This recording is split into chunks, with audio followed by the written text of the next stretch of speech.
That was University of Wisconsin professor Kevin Barrett, who has recently drawn criticism for plans to teach an Islamic studies course next fall that will incorporate conspiracy theories that the U.S. government was involved in the events of September 11th. Professor Barrett joins us now. Professor, can you give us the context within which you teach this? Okay, what you've just seen here is he used a nonverbal gesture with his hands and an outward motion to kind of scatter his thinking, and then swayed both of his hands over to his left shoulder, which would give the subconscious impression of being far to the left, and also kind of distracts his thinking a little bit. So that's what he's doing. That's why his hands are all over the place, and then they swing over to his left shoulder to send the subconscious message that he is an extremist, a left-winger. Okay? Can you give us the context within which you teach this? Well, yeah, sure. I'm teaching an introductory course on Islam, and I think it's really important to cover these contemporary political issues, and one of them is, of course, the so-called war on terror. Now, the fact is that the great majority of the world's Muslims believe that 9/11 was an inside job. But that's your opinion, right? Again, manipulation is all about timing and redirecting and trying to take control of somebody when they're speaking. Here, you see a great example of that by saying that's your opinion, even though he just stated there's a vast number of people that are waking up, even though he specifies the Muslim community. That's not true. It's all over the world. So the journalist's responsibility to misdirect his thinking and to mislead you is to follow up and say, but that's your opinion, even though he stated that it wasn't just his opinion. But it doesn't matter, because people believe what they hear from newscasters. They take in the barrage of words, and the newscaster here understands that. So if he says that, he plants that seed. Now, the fact is that the great majority of the world's Muslims believe that 9/11 was an inside job. But that's your opinion, right? Well, no, that's your opinion that there was an inside job. Well, after studying the evidence pretty intensively for 2.5 years, I am convinced that 9/11 was, in fact, an inside job. And are students required to regurgitate that in some way in order to do well in your class? Again, more manipulation. I'm sure you caught that. Even though this very system of the world creates people to regurgitate, they will often accuse people of doing the things that they do. It's just part of it, okay? So by saying our students required to regurgitate that gives the subconscious impression that he is controlling their minds and not teaching them to think, when in actuality, to be able to see through the media, to be able to see what is going on, is not regurgitation. Any person that does regurgitate and only memorize and not think would not be able to see through it anyway. It doesn't matter. This is reverse psychology. This is just not even that. It's just manipulation. It's just name calling. It's I'm rubber, you're glue. Again, this is a way that he disrupts the guy's thinking with petty comments like that. He knows that this type of person would never want anybody to regurgitate anything, because that doesn't allow them to learn to think. Doesn't matter. If there's an audience to this, he plants that seed again. Well, after studying the evidence pretty intensively for 2.5 years, I am convinced that 9/11 was, in fact, an inside job. And are students required to regurgitate that in some way in order to do well in your class? That's ridiculous. No, I'm not interested in making students regurgitate anything. All right, Mr. Barrett, Sean Hannity here. Do you really believe that 9/11 was an inside job? Okay, Sean Hannity. I never watched Fox News before, but within seconds of seeing this guy, you can just see that he is a snake. At least he is currently conducting himself as such. Now, this is pretty basic what he's doing. He's not giving eye contact. He's pretending to be bored with the guy's very presence. And this is a way to discredit him that way, as if he's just some sort of gnat and not even worth considering, and that's why he's purposely looking down and acting bored when he talks to him. Secondly, he uses the word believe. Do you really believe? To believe is not to know, and that's why he's stressing that. And again, you're going to start to see extreme manipulation from this Mr. Hannity. All right, Mr. Barrett, Sean Hannity here. Do you really believe that 9/11 was an inside job, not just 9/11, but Madrid and Bali and the Zarqawi operation? Well, you know, actually... hang on a second. Yeah, okay.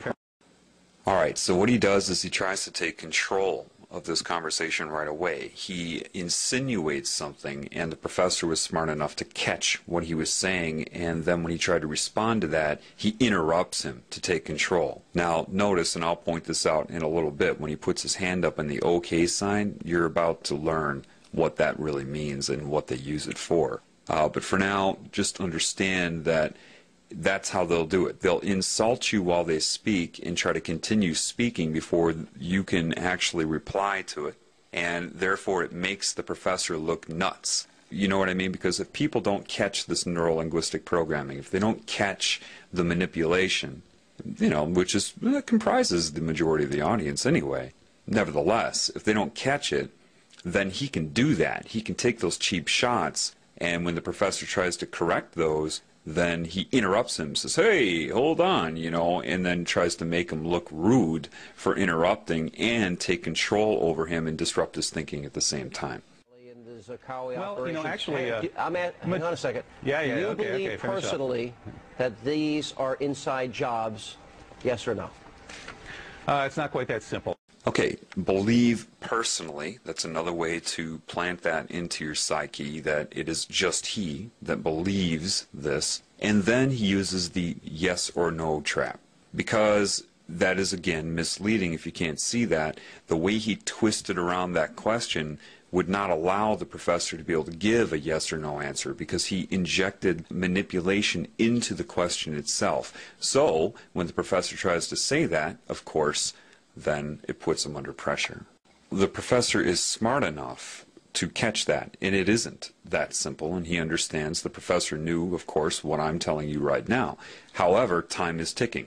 He only has so much time on the air, and their job is to disrupt his thinking as much as possible and make as many hidden accusations as they can and as many subconscious embeds into how to perceive the professor as they can in the short amount of time that he's on the air, and that's their only job, is to discredit and disrupt.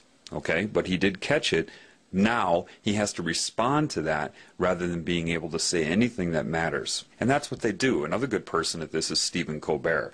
If you watch Stephen Colbert with any of his interviews, his whole job is to discredit and disrupt. That's what he does, and you keep it moving. It's very, very petty, but these are the people that you allow to run you, okay? So know that, and that's what's going on right here. Yes or no? It's not quite that simple. I do know, I don't believe, I know that 9/11 was an inside job. Professor Stephen Jones has found residue of thermate on the steel samples from the World Trade Center. We now know that it was taken down in a controlled demolition. All right, so you believe that the buildings came down in a controlled demolition? Okay, so the professor did a really good job of identifying his manipulation by saying, I don't believe, I know. And because he was starting to get through that, Hannity interrupts him and says, I don't have a lot of time. Well, wait a minute, you just asked him a question, and now he's able to break through your manipulation, and suddenly you don't have a lot of time for the very answer to the question that you just asked. The next thing you see, he asks him, what evidence does he have? And he interrupted him giving the evidence to ask him what evidence he has. Why? Of course, he's not interested in hearing the evidence or anybody else hearing it. He's interested in interrupting him and planting another embed into the psyche that what he happens to be saying right now is somehow not evidence. It's all misdirection of focus, redirection of focus, disrupting, interrupting, gaining control, and, it's this very petty, they rely on these petty techniques. Now, at the end of this, he does something that a lot of you probably aren't aware of. He does a hand gesture. He takes both of his hands and he puts them up in front of his head and then pulls them down. And he pretends he's talking about the buildings falling down. What that is I don't know what they would term it. I'm just intuitive. I'm perceptive. I can see what they're doing. That's sorcery. Sorcery is just anything that is used to circumvent the conscious mind, to control the mind. That gesture is designed to take away his zest, his focus, his power. By bringing his hands down like that, he's trying to subconsciously take away the focus of the professor, take away his power. And that's exactly what he's doing, and that's what you're seeing, and I'll play that again for you. Inside job. Professor Stephen Jones has found residue of thermate on the steel samples from the World Trade Center. We now know that it was taken down in a controlled demolition. So you believe that the buildings came down in a controlled demolition, right? Well, I don't believe it. I've looked at the evidence, you're and right, the evidence is overwhelming. All right, the evidence is overwhelming to you because you're a conspiracy nut, but no, you know, actually, all that of you, aside, I ask your viewers to take... Okay. Now, in this one, I'm sure you caught the obvious part, but you probably did not catch the neuro-linguistic programming. What exactly is neuro-linguistic programming? Simply put, it's dual meaning that is speaking to the subconscious. Now, of course, he's shaping public opinion by saying, it's obvious to you because you are a conspiracy nut. Well, remember now, people are very phobic of being called anything that goes against the norm. So if you agree with him, oh, then you're a nut, and people, you know, they can't escape their own ego. So that's used to shape him. What you probably didn't catch is him saying, but, you know, putting that all aside, this is neuro-linguistic programming. Now, pay attention here. You're a conspiracy nut, but putting that all aside, what that is doing is he's directing your subconscious mind and your conscious mind to store that label, that impression of him. Put it aside. Keep that. It's called anchoring. In neuro-linguistic programming, because I've watched a little bit of it. I didn't need to watch it to pick up on how they do this, but it allows you to get some of their terminology down. They call this anchoring. Anchoring a thought, anchoring a concept, anchoring a feeling. Putting all of that aside means put that aside in your mind. He's a conspiracy nut. Do you see how they manipulate you? That's a very good lesson right there in neuro-linguistic programming. all right, the evidence is overwhelming to you because you're a Sure conspiracy nut, but no, you know, actually, putting all that of you, aside, I ask your viewers to take a look at this evidence for themselves. They can go to st911.org. That's all right, Scholars for 9/11 Truth. Take a look. Take a look at the demolitions. I know you think Morgan you're the Reynolds, a smartest guy former Bush administration official. Okay, that's pretty obvious. You see how he's treating him. Very nonchalant, irritated, bored. And I know you think you're the smartest guy in the world. This is, you know, the typical you're a know-it-all type of comment. If you watch that David Icke video where he goes back on Wogan, he draws attention to the same thing where he said, whoa, that's a cheap shot, when he said, you know it all. And the response was accurate. I'm not saying I know it all. But people are trained to hate people who, quote, know it all. Why? Because they want you to be dumb. That's why in society you have catchphrases that go around that people use, like, you think too much, you're too deep, you know it all. These have all become derogatory terms in this new Orwellian society. Haven't you noticed that? His response is petty and childish, but he means to be this way.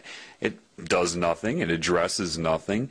He can't think of anything to say in response to the professor, so he has to take a cheap shot like this. I know you think you're the smartest guy in the world. That should be obvious to you, that is just overdoing it, creating, manifesting an insult, just again for one reason and one reason only, to disrupt his thinking and to program your mind on how to view him. Take a look at the demolitions. I know you think Morgan Reynolds, a former Bush administration official, says that the Bush administration blew the World Trade Center to kingdom come. That's a direct quote from a member of the Bush administration itself. I know. They blew the World Trade Center to kingdom come. The Jews were told to leave. Well, we've heard a lot of these sick, bizarre theories. Okay, so suddenly he's an anti-Semite? When did that come about? I didn't hear him say anything about the Jews. What he's doing here is he's trying to link him to anti-Semitism. That's what they want to do. Now, anybody that's really trying to speak the truth in this world has no interest in focusing on a group or even an individual. What they try to focus on is the problem in general, outside of any group or individual that may be manifesting the symptoms of the problem.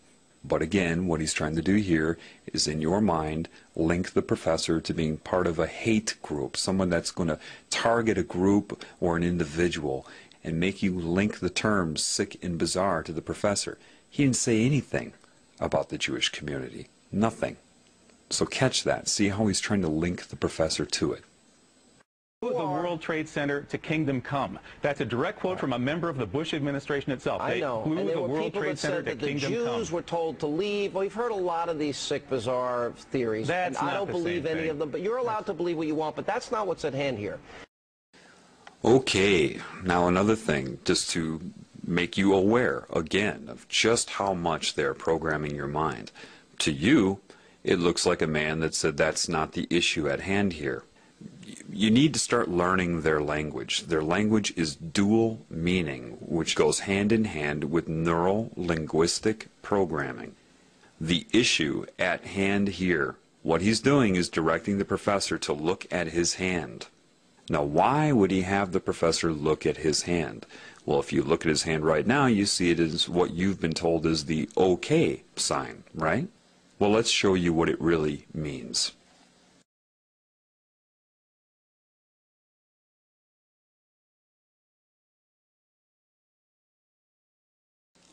The OK symbol, as you see right here, means 666.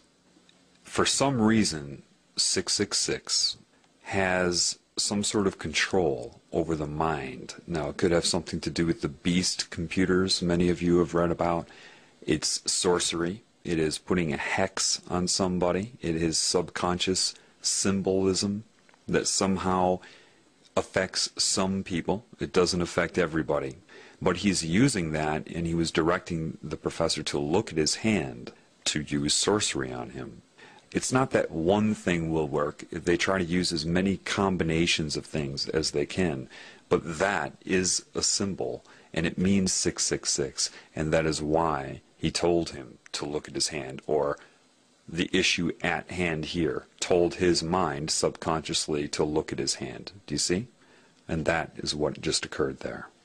That's not what's at hand here, meaning you are not allowed to believe what you want. And that also tells the population looking at him, because remember, he is also talking to people that are watching television. And so they are also instructed to look at his hand subconsciously or take notice of it subconsciously.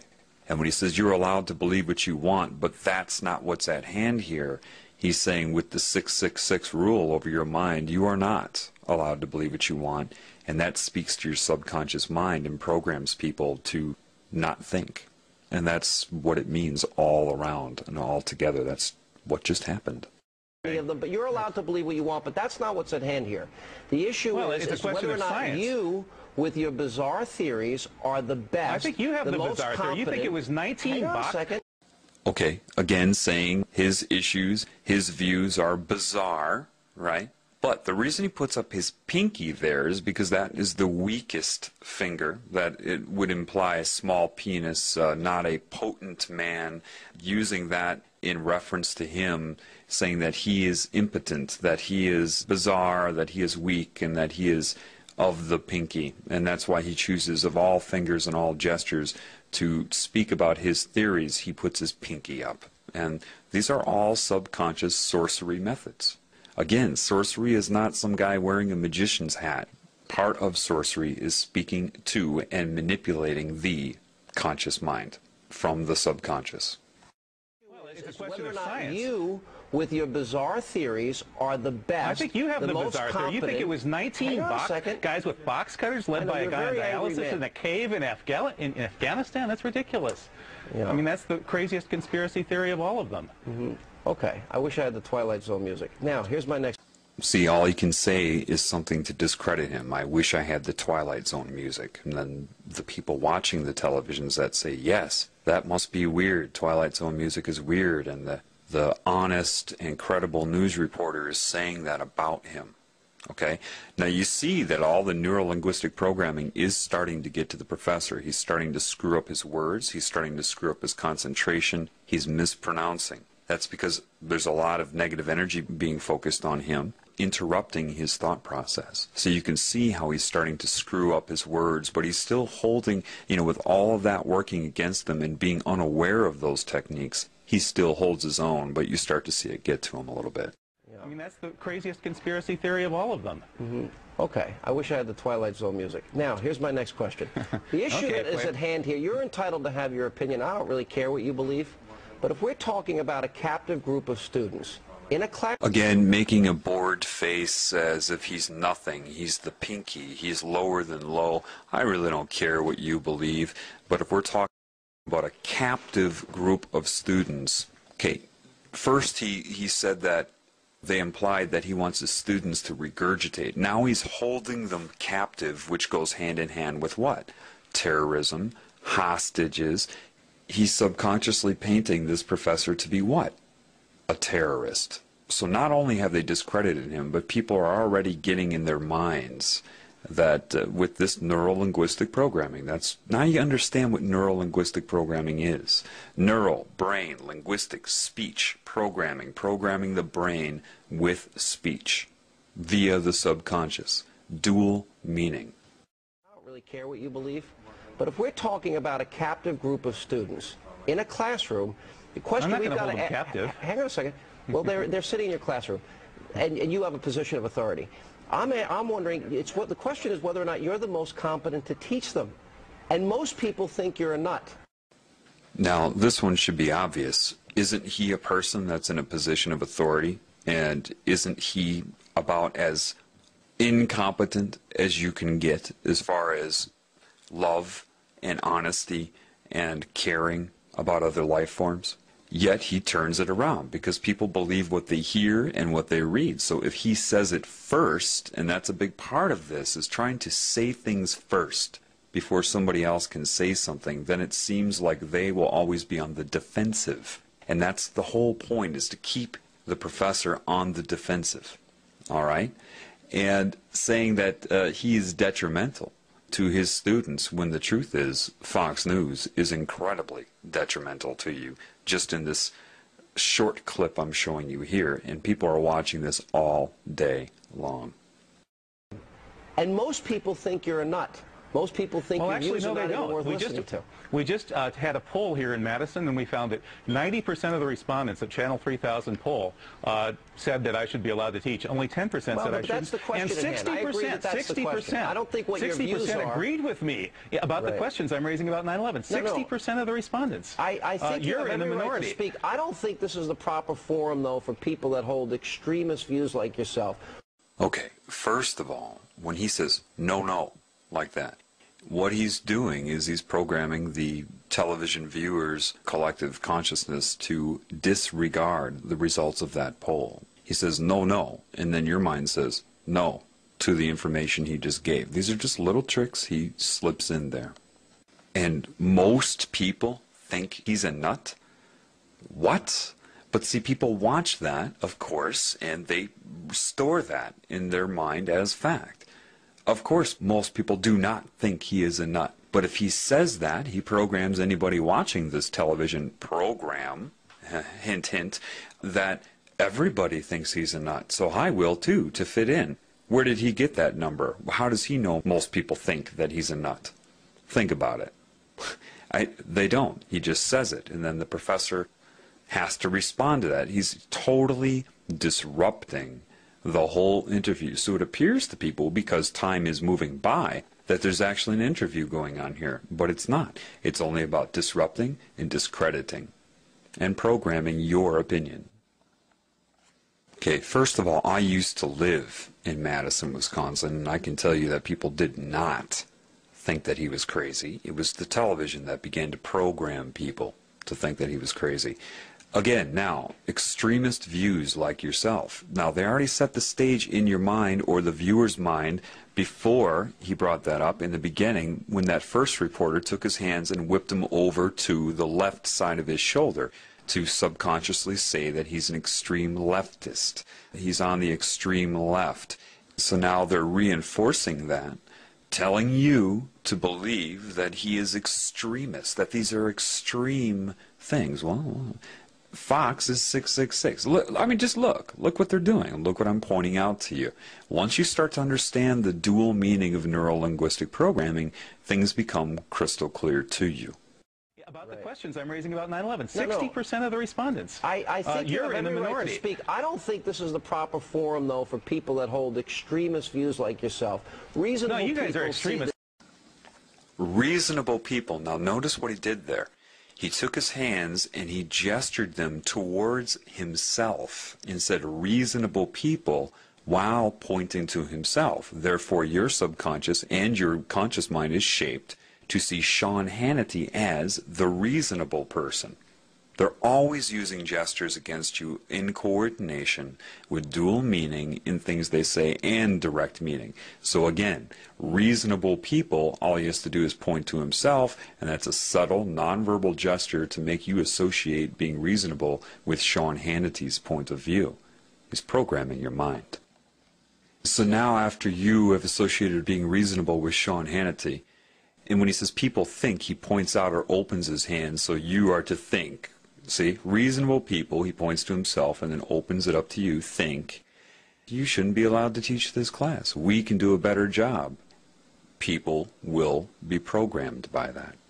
Reasonable no, you guys are extremists. Fox News is the biggest bunch of extremists on the planet. But reasonable people see you as an extremist, and I don't think you're the most appropriate guy to teach that class. My guess I don't think you're the most appropriate guy to be on the airwaves spewing your venom.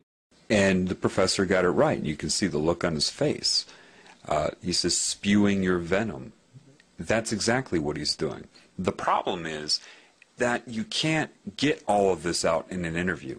For example, say I was on an interview like this. They would be doing all the same things to me. All I would be doing is calling attention to everything he's doing, and then he would sit there and argue with me. Nothing would ever get discussed.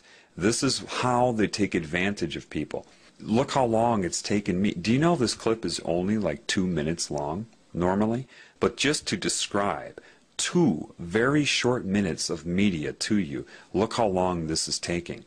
That's the problem. That's why I haven't done it before, because I can sit here and explain it to you, but you need to open up your eyes so you can see it for yourself, because it all happens way too quickly. If you try to explain something that happens in a 3-second period, if you're not educated on that, if you're not aware of it, it will go by way too fast before you can bring somebody up to speed to understand what's going on. This is why I had to break it down for you, but I still can't do this with everything I see, because this is everywhere. This is common. This is always going on. And it just, you need to educate yourself, but you need to become aware. Again, dual meaning, neuro-linguistic programming, gesturing, association of concepts and beliefs to link them, anchor them in your mind, to misdirect your perception, your beliefs, and your ability to perceive reality in general. Class, my guess I don't think you're the most appropriate guy to be on the airwaves spewing your venom throughout this country. I think you guys should be taken off the airwaves because you are the guys who are we don't want to silence anybody. You teach and we'll do Hannity and Colmes. Thank you, Professor. Coming up, we'll have a... We don't want to silence anybody. That's exactly what they have just done. Though you heard a lot of speaking going on, nothing was able to get out into the open. They completely took control of this poor man. And he's brave, okay, to get out there, lose his job, and to speak the truth. And they hound him like bees. They're using techniques that are hidden, that are sorcery. They're of sorcery in their nature.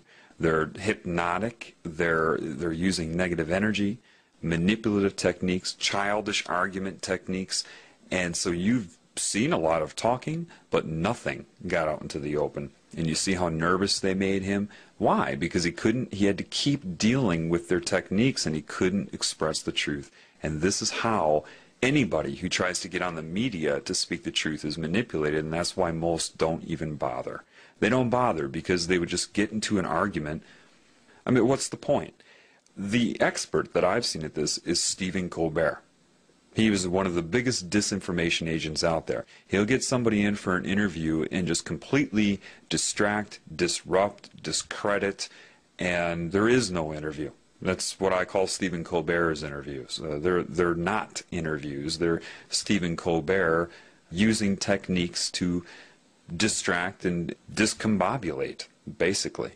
So this is why you don't get the truth in the media. Even if people do get a chance at airtime, they will be interrupted, misdirected, hypnotic suggestions to the audience that are watching it.